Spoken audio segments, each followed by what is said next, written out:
الصورة هذه سي وديع جيري، هذه صورة قاعد تدور الآن في التواصل الاجتماعي. يقول لي أنت وقاعد مع سي فوزي البنزرتي، وسمعنا أن ثم اتصالات بين الجامعة التونسية لكرة القدم مثل في شخصك أنت والسيد فوزي البنزرتي من أجل تدريب المنتخب الوطني التونسي لكرة القدم.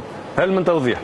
كان تعاركنا مشكل، كان قعدنا مشكل، كان صاحبنا مشكل، كان لا معناها قعدتوا تحكيوا على المنتخب؟ لا قعدنا صحيح. سي فوزي البنزرتي ولو بعد اذنه باش نضطر نحكي. سي فوزي البنزرتي يحب يعمل اكاديميه دوليه لتكوين المدربين.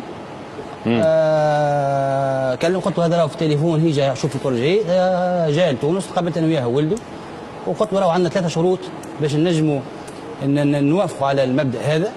اولا موافقه الهياكل الدوليه الفيفا والكاف.